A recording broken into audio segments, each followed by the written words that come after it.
संपूर्ण महाभारत संभव पर्व अध्याय 135 और 136 कर्ण का रंगभूमि में प्रवेश तथा राज्याभिषेक।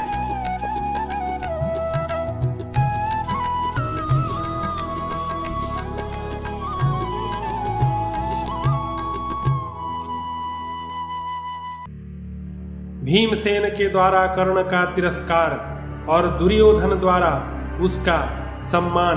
वैशंपायन जी कहते हैं, जन्मेजय आश्चर्य से आंखें फाड़ फाड़ कर देखते हुए द्वारपालों ने जब भीतर जाने का मार्ग दे दिया, तब शत्रुओं की राजधानी पर विजय पाने वाले कर्ण ने उस विशाल रंग मंडप में प्रवेश किया। उसने शरीर के साथ ही उत्पन्न हुए दिव्य कवच को धारण कर रखा था। दोनों कानों के कुंडल उसके मुख को उद्भासित कर रहे थे। हाथ में धनुष लिए, कमर में तलवार बांधे वह वीर पैरों से चलने वाले पर्वत की भांति सुशोभित हो रहा था। कुंती ने कन्यावस्था में ही उसे अपने गर्भ में धारण किया था। उसका यश सर्वत्र फैला हुआ था।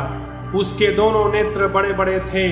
शत्रु समुदाय का संहार करने वाला कर्ण प्रचंड किरणों वाले भगवान भास्कर का अंश था। उसमें सिंह के समान बल, सांड के समान वीर्य तथा गजराज के समान पराक्रम था। वह दीप्ति से सूर्य, कांति से चंद्रमा तथा तेज रूपी गुण से अग्नि के समान जान पड़ता था। उसका शरीर बहुत ऊंचा था, अतः वह सुवर्णमय ताड़ के वृक्ष सा प्रतीत होता था। उसके अंगों की गठन सिंह जैसी जान पड़ती थी। उसमें असंख्य गुण थे। उसकी तरुण अवस्था थी। वह साक्षात भगवान सूर्य से उत्पन्न हुआ था, अतः उन्हीं के समान दिव्य शोभा से संपन्न था। उस समय महाबाहो कर्ण ने रंग मंडप में सब ओर दृष्टि डालकर द्रोणाचार्य और कृपाचार्य को इस प्रकार प्रणाम किया, मानो उनके प्रति उसके मन में अधिक आदर का भाव न हो। रंगभूमि में जितने लोग थे वे सब निश्चल होकर एकटक दृष्टि से देखने लगे। यह कौन है, यह जानने के लिए उनका चित्त चंचल हो उठा। वे सब के सब उत्कंठित हो गए। इतने में ही वक्ताओं में श्रेष्ठ सूर्यपुत्र कर्ण, जो पांडवों का भाई लगता था, अपने अज्ञात भ्राता इंद्र कुमार अर्जुन से मेघ के समान गंभीर वाणी में बोला, कुंती नंदन, तुमने इन दर्शकों के समक्ष जो कार्य किया है, मैं उससे भी अद्भुत कर्म कर दिखाऊंगा। अतः तुम अपने पराक्रम पर गर्व न करो। वक्ताओं में श्रेष्ठ जन्मेजय कर्ण की बात अभी पूरी न हो पाई थी कि सब ओर के मनुष्य तुरंत खड़े हो गए, मानो उन्हें किसी यंत्र से एक साथ उठा दिया गया हो। नरश्रेष्ठ, उस समय दुर्योधन के मन में बड़ी प्रसन्नता हुई और अर्जुन के चित्त में क्षण भर में लज्जा और क्रोध का संचार हो आया। तब सदा युद्ध से ही प्रेम करने वाले महाबली कर्ण ने द्रोणाचार्य की आज्ञा लेकर अर्जुन ने वहां जो जो अस्त्र कौशल प्रकट किया था वह सब कर दिखाया। भारत तदनंतर भाइयों सहित दुर्योधन ने वहां बड़ी प्रसन्नता के साथ कर्ण को हृदय से लगाकर कहा। दुर्योधन बोला, महाबाहो, तुम्हारा स्वागत है। मानद तुम यहाँ पधारे, यह हमारे लिए बड़े सौभाग्य की बात है। मैं तथा कौरवों का यह राज्य सब तुम्हारे हैं, तुम इनका यथेष्ट उपभोग करो। कर्ण ने कहा, प्रभो, आपने जो कुछ कहा है वह सब पूरा कर दिया, ऐसा मेरा विश्वास है। मैं आपके साथ मित्रता चाहता हूँ और अर्जुन के साथ मेरी द्वंद्व युद्ध करने की इच्छा है। दुर्योधन बोला, शत्रु दमन, तुम मेरे साथ उत्तम भोग भोगो, अपने भाई बंधुओं का प्रिय करो और समस्त शत्रुओं के मस्तक पर पैर रखो।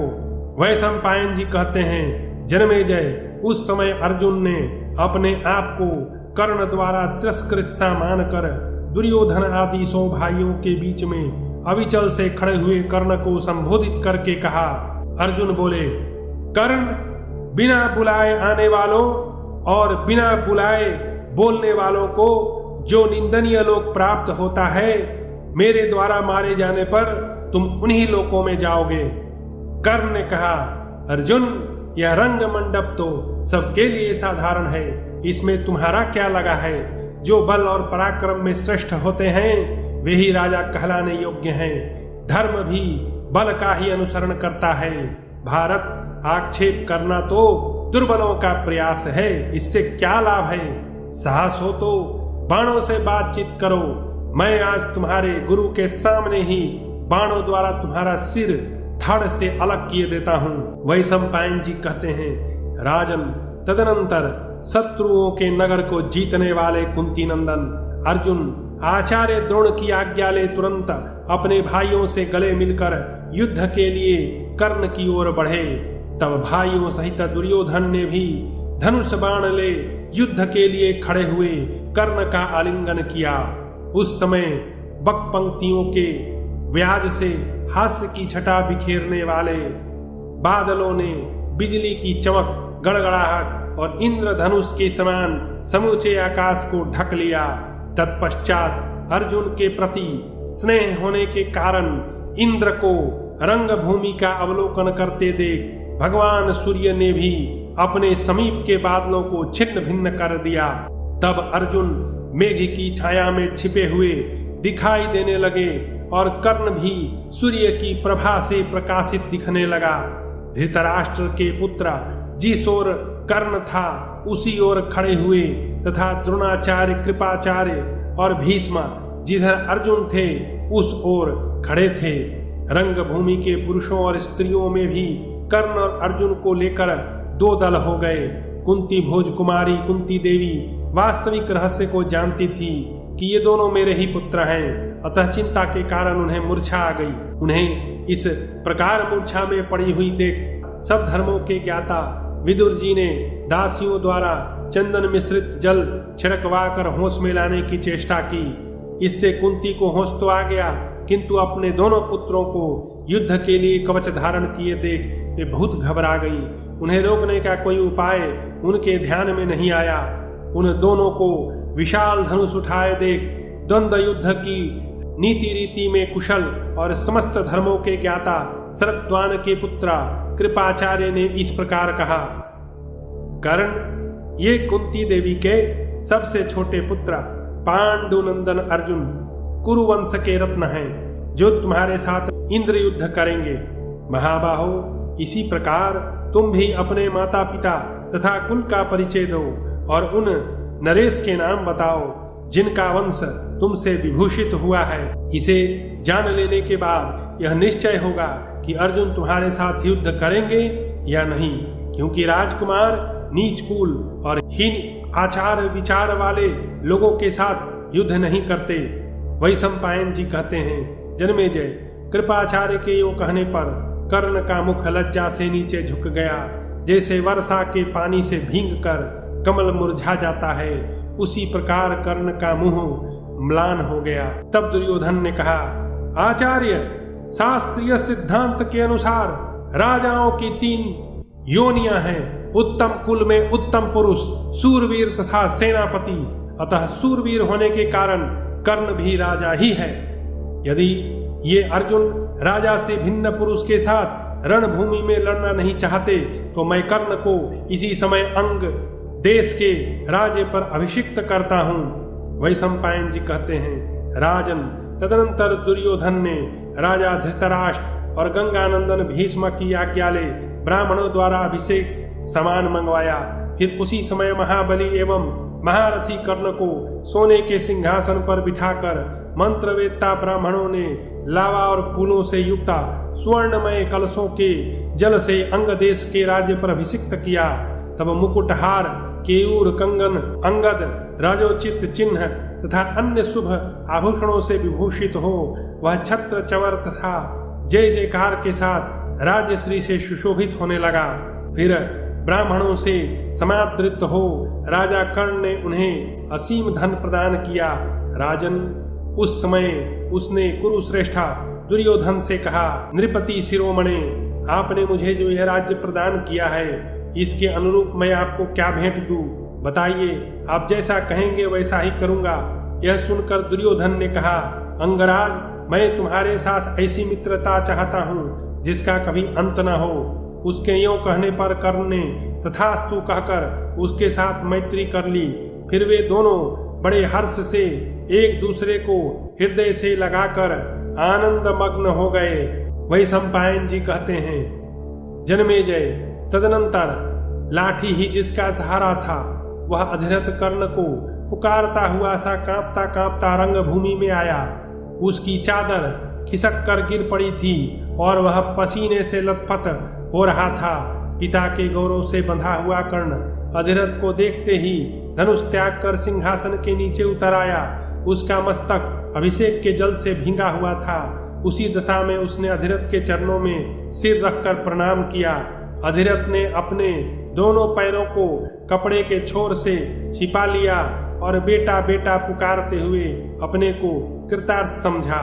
उसने स्नेह से विह्वल होकर कर्ण को हृदय से लगा लिया और अंग देश के राज्य पर अभिषेक होने से भींगे हुए उसके मस्तक को आंसुओं से पुनः अभिषिक्त कर दिया। अधिरथ को देखकर पांडु कुमार भीमसेन यह समझ गए कि कर्ण सूत पुत्र है। फिर तो वे हंसते हुए से बोले, अरे ओ सूत पुत्र, तू तो अर्जुन के हाथों से मरने योग्य भी नहीं है। तुझे तो शीघ्र ही चाबुक हाथ में लेना चाहिए, क्योंकि यही तेरे कुल के अनुरूप है। नराधम, जैसे यज्ञ में अग्नि के समीप रखे हुए पुरोडास को कुत्ता नहीं पा सकता, उसी प्रकार तू भी अंग देश का राज्य भोगने योग्य नहीं। भीमसेन के यो कहने पर क्रोध के मारे कंठ कर्ण का होंठ कुछ कांपने लगा और उसने लंबी सांस लेकर आकाश मंडल में स्थित भगवान सूर्य की ओर देखा। इसी समय महाबली दुर्योधन कुपित हो मदोन्मत गजराज की भांति भ्रातृ समूह रूपी कमल वन से उछलकर बाहर निकल आया। उसने वहां खड़े हुए भयंकर कर्म करने वाले भीमसेन से कहा, ब्रिकोदर, तुम्हें ऐसी बात नहीं करनी चाहिए। क्षत्रियों में बल की ही प्रधानता है। बलवान होने पर छत्र बंधु हीन क्षत्रिय से भी युद्ध करना चाहिए, अथवा मुझ क्षत्रिय का मित्र होने के कारण कर्ण के साथ तुम्हें युद्ध करना चाहिए। सूरवीरों और नदियों की उत्पत्ति के वास्तविक कारण को जान लेना बहुत कठिन है। जिसने संपूर्ण चराचर जगत को व्याप्त कर रखा है वह तेजस्वी अग्नि जल से प्रकट हुआ है। दानवों का संहार करने वाला वज्र महर्षि दधीचि की हड्डियों से निर्मित हुआ है। सुना जाता है सर्वगुह्य स्वरूप भगवान स्कंद देव, अग्नि, कृत्तिका, रुद्र तथा गंगा इन सबके पुत्र हैं। कितने ही ब्राह्मण क्षत्रियों से उत्पन्न हुए हैं, उनका नाम तुमने भी सुना ही होगा। तथा विश्वामित्र आदि क्षत्रिय भी अक्षय ब्राह्मणत्व को प्राप्त हो चुके हैं। समस्त शस्त्रधारियों में श्रेष्ठ हमारे आचार्य द्रोण का जन्म कलश से हुआ है। महर्षि गौतम के कुल में कृपाचार्य की उत्पत्ति भी सरकंडों के समूह से हुई है। तुम सब भाइयों का जन्म किस प्रकार हुआ है वह भी मुझे अच्छी तरह मालूम है।